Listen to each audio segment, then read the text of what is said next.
오늘 토트넘에서 화제가 되고 있는 소식은 손흥민과 메이슨 코치에 관한 보도입니다. 토트넘 구단이 손흥민에게 1년 연장 옵션을 발동했다는 소식과 라이언 메이슨 코치의 잔류 소식입니다. 장기 재계약을 바라는 한국 축구 팬들에게는 1년 연장 옵션 발동 뉴스가 도리어 짜증나게 하는 소식이기도 합니다. 하지만 현지 영국에서는 놀랍게도 토트넘이 손흥민을 떠나보내지 않고 붙잡았다는 주장으로 보도하고 있습니다. 현재 손흥민의 부상과 이적 가능성이 토트넘에서 가장 큰 이슈이기 때문에 이런 속보가 큰 화제가 되고 있습니다. 장기 재계약도 아니고 1년 연장 옵션 발동이 일부에서 큰 화제가 되는 이유가 있습니다. 일부에서 토트넘이 이번 겨울 이적 기간에 손흥민을 판매할 수 있다는 전망이 나왔기 때문입니다. 하지만 결국 토트넘이 손흥민을 이번 시즌에 최대한 활용하고 손흥민에 대한 결정은 시즌을 마감한 후에 내릴 것으로 결론이 났다는 것입니다. 손흥민은 내년 6월까지 계약이 되어 있기 때문에 1월이 지나면 보스만 룰에 의해 다른 구단과 자유로운 협상이 가능해집니다. 보스만 룰이란 계약 만료 6개월을 남겨둔 선수가 다른 구단과 자유롭게 협상해 계약이 끝난 뒤 새 팀에 갈 수 있는 선수에게 주어지는 권리입니다. 한국 축구 팬들에게는 이런 보도와 전망이 하나도 마음에 들지 않지만 레비와 토트넘이 잔머리를 굴리는 상황을 막을 길이 없습니다. 한국의 손흥민이 더욱 더 건강하게 빛이 나기를 기대할 뿐입니다. 그리고 토트넘의 라이언 메이슨 코치의 토트넘 잔류 뉴스는 여러가지 이유로 큰 화제가 되고 있습니다. 방금 올라온 뉴스 속보는 라이언 메이슨이 벨기에 명문 클럽 감독 제의를 받았으나 최종 거절했다고 전하고 있습니다. 최근 메이슨 코치는 벨기에 안더레흐트의 새로운 감독으로 부임하기로 협상을 계속해왔습니다. 하지만 오늘 메이슨 토트넘 수석 코치는 벨기에 거함 안더레흐트와 협상을 마쳤고 끝내 토트넘에 남을 것으로 보인다는 속보가 올라왔습니다. 풋볼 런던의 알레스데어 골드 기자는 양측의 협상이 결렬되었다. 며칠간의 논의 끝에 양측 모두 시기가 적절하지 않다고 합의했다라고 전했습니다. 안더레흐트는 데이비드 휴버드를 감독으로 임명했습니다. 일각에서는 메이슨 코치도 리그 1, 2위를 오가는 팀의 감독으로 부임하는 것은 상당히 위험하다는 판단을 했을 것이라는 분석도 나오고 있습니다. 장기적으로 감독의 커리어를 쌓아가는데 갑자기 나락으로 가는 기록을 만들 수도 있기 때문입니다. 메이슨 코치는 당분간 토트넘에 남아서 코치 역할을 계속하면서 중위권 팀의 감독직을 찾을 것으로 알려졌습니다. 손흥민과 벤 데이비스와 상당히 각별한 사이인 것으로 알려져 있기 때문에 손흥민에게도 큰 힘이 될 것으로 예상하고 있습니다. 메이슨은 손흥민보다 한 살 많은 1991년생으로 토트넘의 순혈 엘리트입니다. 토트넘 유스 출신으로 1군까지 올라왔고 2014-15 시즌에는 토트넘의 핵심으로 뛰기도 했습니다. 2015년 토트넘에 입단한 손흥민과의 깊은 인연이 시작되었습니다. 라이언 메이슨 코치의 축구 인생은 길고 긴 인고의 시간이었습니다. 토트넘 유스 출신의 원팀맨이라고는 하지만 제대로 평가받지 못하고 영화를 누리지 못했기 때문입니다. 잠시 감독 대행이 되었지만 필요가 없으면 바로 잘려버리는 신세이기도 했습니다. 하지만 손흥민과 벤 데이비스와 오랫동안 함께하면서 팀의 토박이로서 큰 책임을 지고 있습니다.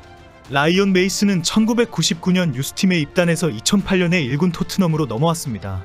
그러나 근 10년간 여러 차례 임대까지 뛰다가 2018년 은퇴를 했습니다.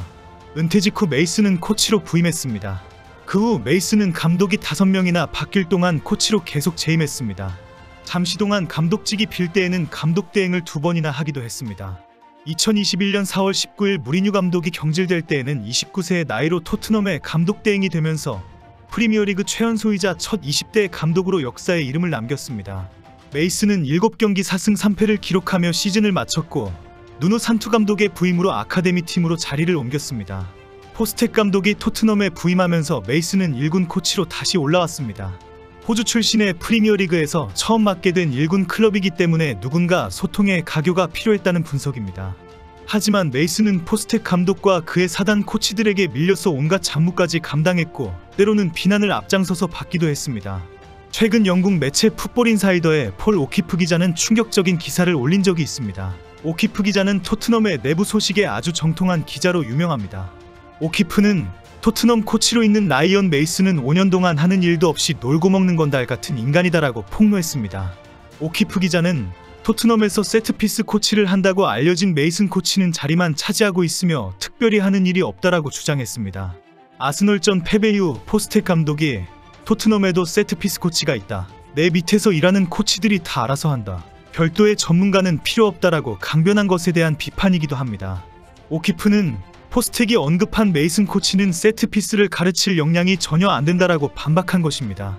오키프 기자는 포스텍이 감독으로 부임한 후 소통창구 및 훈련의 연속성 때문에 메이슨이 필요했다. 메이슨은 현재 그냥 놀고 먹으며 시간을 보내고 있을 뿐이다라고 주장했습니다.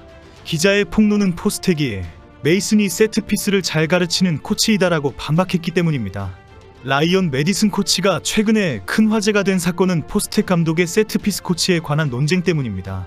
지난 시즌 토트넘이 세트피스에서 엄청난 취약점을 드러내면서 우르르 무너지던 때의 포스텍이 토트넘에도 세트피스 코치가 있다라며 주장하면서 갑자기 메이슨 코치가 세트피스 공격 전술 담당자라고 언급했기 때문입니다.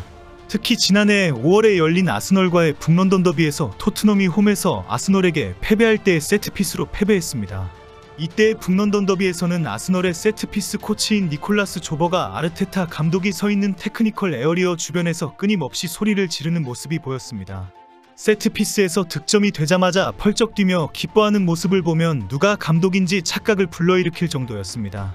조버 코치는 세트피스 공격은 물론 수비 상황에서도 선수들을 지휘하는 것으로 알려졌습니다. 하지만 포스텍 감독은 세트피스 약점 문제가 불거질 때에도 나는 특정 세트피스 코치를 고용해 본 적이 없다. 모든 것은 내가 알아서 결정하고 또 책임지는 스타일이다라고 반박했습니다. 포스텍은 어느 부분을 따로 분리해서 지도하는 일은 없을 것이다. 특정 분야의 전문가를 데리고 오면 모두 불편해질 것이다. 이것이 내가 일하는 방식이다라고 단호하게 거부했습니다. 포스텍 감독은 세트피스 수비를 자기 사단인 밀레 예디나 코치에게 맡기고 세트피스 공격은 토트넘 출신 라이언 메이슨 코치에게 맡기고 있다고 알려졌습니다. 포스텍은 이 두 코치가 토트넘의 전략 분석팀과 함께 세트피스 전술을 훈련하고 있다고 밝히면서 새로운 전문가가 오면 서로 불편하고 불화도 있을 것이다라고 말을 한 것입니다. 실제 포스텍 감독은 부임하자마자 전임 콘테 감독 시절 영입한 세계적인 세트피스 코치인 지안니 비오 코치를 내보냈습니다. 포스텍의 발언을 비추어 보면 비오 코치는 전문가이기 때문에 감독하고 부딪힐 것이고 그러면 서로 불편하다. 그래서 내보냈다라는 것으로 유추할 수 있는 상황입니다. 그러나 포스텍이 자랑하는 두 코치인 밀레 예디낙과 라이언 메이슨 코치는 세트피스 전술 전문가가 아닙니다. 예디낙은 1984년생으로 호주 국적의 수비형 미드필더 선수 출신입니다.